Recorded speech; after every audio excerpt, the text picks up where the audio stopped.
Halo semua, salam sejahtera Malaysia, tuan-tuan dan puan-puan yang saya amat hormati. Selamat datang ke channel Phelps Lifestyle. Saudara-saudara, baru-baru ini kita dikejutkan seperti yang semua sudah tahu bahwa MB Perlis yang terlibat dengan siasatan SPRM. Dan susulan perkara ini yang berlaku ataupun krisis ini yang berlaku untuk kepimpinan kerajaan Perlis, terdapat pula berita yang kita dengar bahawa Bersatu bersedia untuk menggalas ataupun mengambil alih kerajaan Perlis. Nah, saudara-saudara, berkaitan dengan perkara ini, terdapat satu lagi berita susulan yang pasti mengejutkan, di mana menurut Ketua Bersatu Perlis sendiri, saya bukan dalam siasatan SPRM ke atas Menteri Besar, kata Ketua Bersatu Perlis.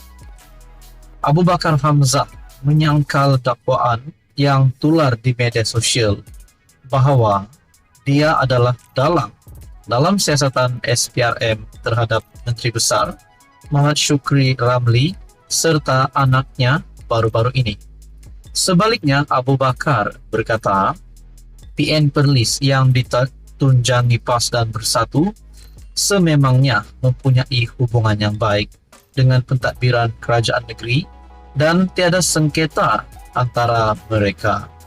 Nah, berkaitan dengan perkara ini, kita juga mendengar satu kenyataan daripada Azmin Ali berkaitan dengan Bersatu ambil alih kerajaan Perlis.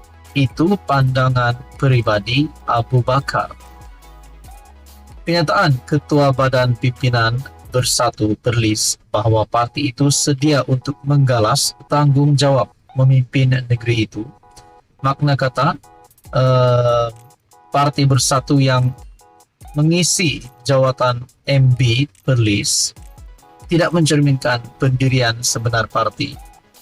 MPT Datuk Seri Muhammad Azmin Ali berkata, pandangan Abu Bakar Hamzah itu boleh dikategorikan sebagai pandangan peribadi Abu Bakar, malah ia tidak pernah dibincangkan di peringkat parti.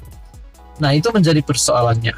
Adakah kepimpinan Bersatu Perlis yang diketuai Abu Bakar mempunyai langkah ataupun gerakan untuk menggulingkan MB Perlis yang daripada PAS, iaitu Shukri Ramli?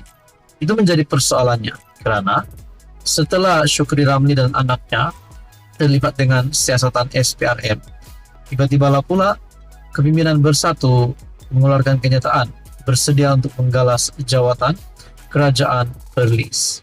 Nah, saudara-saudara, kalau nak cakap Bersatu nak gulingkan PAS pun susah juga, kerana bersama-sama di dalam gabungan Perikatan Nasional. Namun semua itu menjadi persoalan. Tetapi Abu Bakar berkata, PN Perlis yang ditunjangi PAS dan Bersatu sememangnya mempunyai hubungan yang baik dengan pentadbiran kerajaan negeri dan tiada sengketa antara mereka.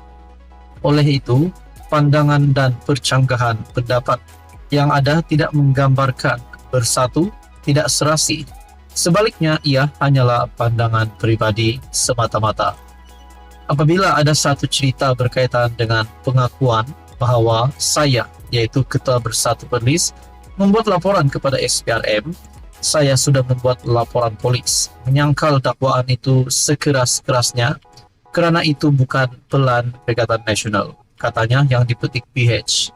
Abu Bakar yang juga adun Kuala Perlis sebelum itu mengetuai 5 wakil rakyat termasuk 3 exco Perlis dari Bersatu menandatangani arahan bertulis yang berupa surat aku janji taat setia kepada parti. SPRM dilaporkan menahan reman anak MB terbabit dan 5 yang lain bagi membantu siasatan, berhubung kes mengemukakan dokumen palsu bagi membuat tuntutan bernilai 600,000 sejak 2022. Bagaimanapun penelitian mendapati projek yang didakwa itu tidak dilaksanakan. Saudara-saudara yang amat dihormati, tuan-tuan dan puan-puan, adakah terdapat satu ciri-ciri bahawa Bersatu nak tikam belakang PAS di sini? Nah, itu baru persoalannya. Jadi saudara-saudara, apa komen Anda? Sekian saja, teruskan bersama di dalam channel ini untuk info yang seterusnya. Halo semua, salam sejahtera Malaysia. Selamat datang ke channel Fels Lifestyle. Tuan-tuan dan puan-puan yang saya amat hormati, baru-baru ini kita dikejutkan dengan nama Azmin Ali yang disebut akan dipanggil polis berkaitan ataupun berhubung perkara yang dibangkitkannya di Dewan Undangan Negeri. Namun terkini, saudara-saudara, ini adalah keputusan Azmin yang menyatakan enggan ke balai polis bagi kenyataan pada polis. Wah, adakah di sini terdapat unsur-unsur ataupun ciri-ciri Azmin Ali nak lari? Wah, kalau nak cakap Azmin lari, saya rasa tidak relevan juga. Karena saya tahu Azmin Ali pasti akan mengikut undang-undang. Nah, tetapi saudara-saudara, di dalam artikel daripada Malaysia Kini, Azmin enggan ke balai bagi kenyataan pada polis. Meskipun dipanggil polis untuk memberi kenyataan, namun Ketua Pembangkang Selangor, Muhammad Azmin Ali, menegaskan dia enggan hadir ke balai. Sebaliknya, pemimpin PN itu mencabar tindakan polis memanggilnya untuk memberi keterangan mengenai ucapan yang dibuatnya ketika sidang Dewan Undangan Negeri Selangor pada Mac. Setakat ini tidak akan ke balai polis. Sewajarnya arahan tersebut digantung sehingga mahkamah selesai prosiding.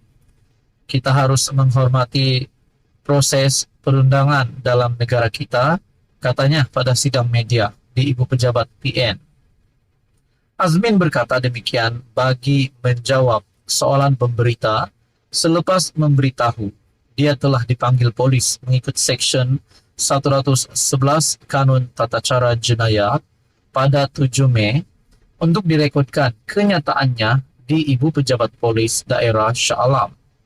Azmin mendakwa tindakan pihak berkuasa itu cubaan untuk menakut-nakutkan dirinya dan melanggar undang-undang, terutamanya perkara 72 Perlembagaan Persekutuan yang memberikan adun kekebalan daripada prosiding sivil dan jenayah terhadap perkara yang dibahaskan dan yang dibuat dalam sidang Dewan Undangan Negeri. Susulan itu, saya sudah mengarahkan peguam untuk memfailkan permohonan di Mahkamah Tinggi Shah Alam untuk semakan kehakiman bagi menyemak tindakan atau keputusan pihak polis mengeluarkan notis berkenaan. Saya juga menghantar surat kepada pihak polis supaya dapat tangguhkan atau gantung tindakan memanggil saya bagi memberi keterangan berkaitan isu itu kerana prosiding mahkamah masih belum selesai. Bagi menghormati proses undang-undang, polis sewajarnya menggantung sebarang arahan kerana ia jelas melanggar peruntukan sedia ada, katanya pada sidang media di Ibu Pejabat PN. Nah, saudara-saudara yang amat dihormati tuan-tuan dan puan-puan, Azmin pada sidang DUN Mac lalu dilaporkan meminta kerajaan negeri untuk menjelaskan tindakan PKNS menjual hak pembangunan PJ Central yang dijangka memberi pulangan bernilai 1.04 bilion kepada MRCB pada nilai 270 juta. Nah, pada akhirnya saudara-saudara, Azmin sahkan enggan ke balai bagi kenyataan pada polis. Ini pasti satu tindakan Azmin yang mengejutkan ramai kepimpinan politik serta PDRM dan penguat kuasa. Saudara-saudara, apa komen Anda? Sekian saja, teruskan bersama di dalam channel ini.